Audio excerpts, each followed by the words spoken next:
All right, in this episode, we talk about strengthening the throwing arm when it's stuck and if it's fixable or not.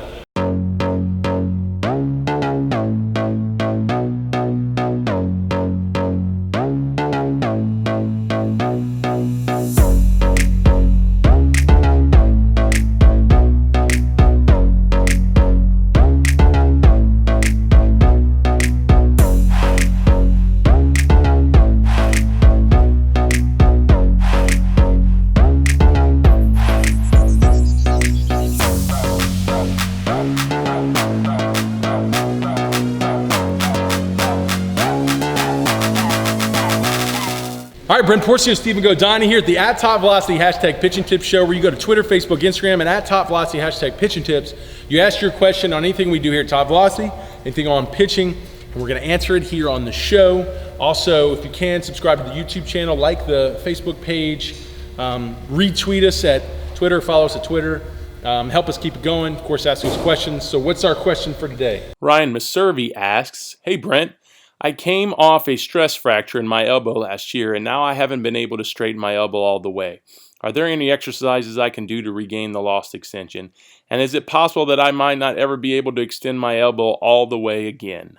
All right, that's a good question. I mean, of course, I'm not a doctor. I'm not a physical therapist.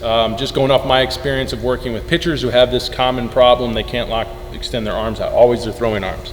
I think you can always regain the mobility. Just the way the body works, the way the tissue can grow and stretch and lengthen. And also, the body just is amazing how it adapts to things. So I don't think it's permanent. What I think is a lot of the issue is from throwing, the bicep is a big decelerator more than the tricep. So through basically overusing, that bicep fascia really starts to knot up. So you get a shortened bicep and you get an elongated tricep, okay, or a weakened tricep, and then you get locked here. And so that's why you can take those guys and you can actually pull it back to that position, but then it goes back to the shortened position. It's because I think the bicep is knotted up on you. So what would you do? Obviously some good massage, some myofascial release would help. And then once you've got it kind of recovering, good blood flow, stem, all that, then you would go into strengthening tricep and even bicep. Balance that out, build integrity.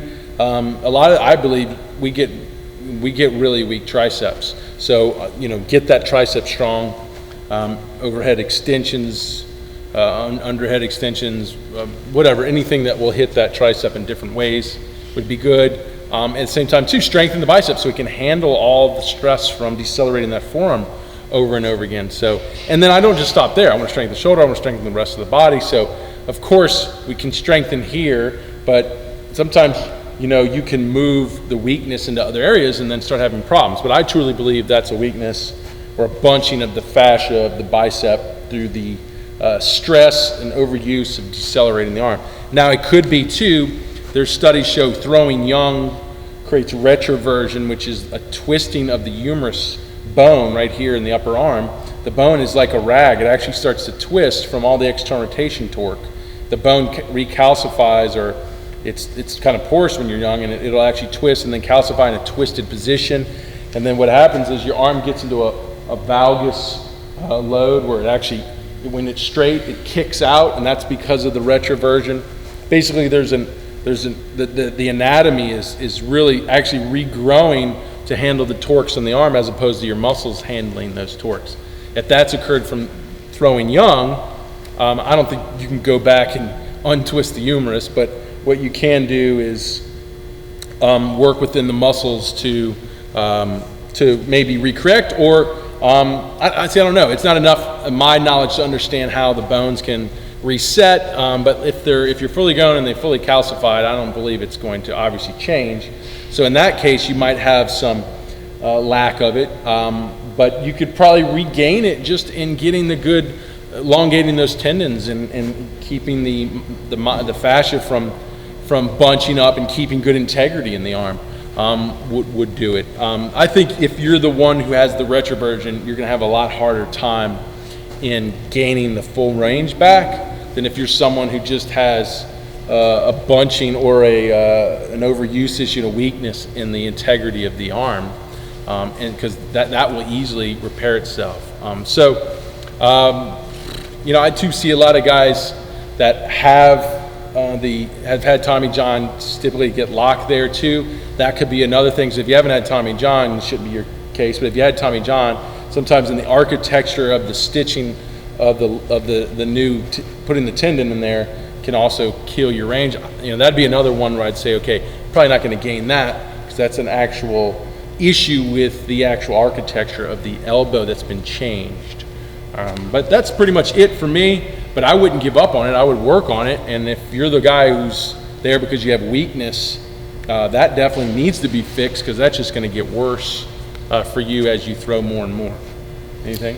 The only thing, like, I don't know enough about this stuff. Like, I'd like to get more educated on it and kind of learn more about if you can, get back the range of motion in the arm. It's not really any of my expertise, like Brent says. Like, when I'm not a doctor, I'm not a physical therapist, so I don't really know how to help you out on that one. But what I could say is, when I first came in here about 4 months ago now, I guess, when I first started training, my arm had always been hurting from college. I was pretty sure I had done something to it. It hurt pretty bad, so every time I threw it was just weird. So Kevin recommended that I go to his PT guy and kind of like talk to him about it. And we went. He ended up doing the Vulgus stress test and whatnot, and kind of saying like, hey, there's a pretty good chance that you tore your UCL. And he kind of just gave me options, like we can try to like rehab it, or you can go get an MRI and see if you need the surgery for it. And I kind of was just like, whatever. Like I don't want to go get an MRI. I don't want to do that. So I ended up just kind of coming and just training and just getting stronger. And like the best thing I could do for it was just building strength around it. And now, like 4 months later, now I'm just substantially stronger than I was 4 months ago. The pain's all but gone away. Like I can throw, it feels great, like just building stability in the area. So I don't know if that's something that would work for you too, just strengthening up the whole body, making sure the shoulder's strong, like everything works together. So making sure everything is just strong and as strong as you can get it, if that would build more stability and maybe loosen things up and kind of give you some more range of motion. Yeah, and understand too, in your strength training, you're actually thickening tendons and you're actually thickening ligaments, so it can handle more stress. The training actually creates that growth there. So in a lot of the throwing actually tears that down. So you should get out of throwing and start your strength training. Make sure you develop integrity, which is a balance of strength in both the protagonist and antagonist muscles, which would be the pull and push muscles. And you just doing that with a total body approach, you'll notice your whole anatomy will start to change. It's really cool to see postures change, and then see weird things like not being able to extend my arm all of a sudden change when you get into a really good total body strength and conditioning approach. Strength on the fact, because it's like I said, building strength, elongating muscles where you're working on mobility, strengthening tendons, strengthening ligaments, all good things to make the body function better and be healthier. And it's a good approach if you haven't really seriously damaged something like I did when I tore my rotator cuff. Obviously, I needed some medical attention at that point. So you need medical attention when you go into something like a good strength approach, and you see things getting better, but they only go so far, and you still have the side effects or the issues. Then you need to get that medical advice, or sometimes if you've got a good medical health plan and you can go to the doctor, just go to a doctor, get a prescription, go to a PT, or get a prescription, get an MRI. At least right? You always know. I always say, hey, whenever you can know, even if you you're wrong, you're right, doesn't matter, at least you know. Knowing's half the battle. So if you can, go out there and just get a medical doctor to do the test and see what's going on. And also too, don't stick to one opinion. Go to several opinions, because every doctor, just like my opinion, is going to be different than another pitching coach's opinion. And we're all professionals. You're going to get the same thing with doctors. So go to several different opinions, and then talk to different people if something needs to be done. What's the best way to do it? Or ask another question here. We'll talk about it. I've had a lot of experience with injury for doing this as a coach over around 10 years, and as a player for played from when I was a kid to 30 years old. So I have my experience, which I'd love to share with you. So if you have a question on any more issues you have with your arm, let us know. Or if you want to talk more about pitching velocity, what we do here, or anything we do with Top Velocity, please do go to Twitter, Facebook, Instagram, and ask your question, though, at TopVelocity #pitching tips, and we're going to answer it on the next episode. So. Boys.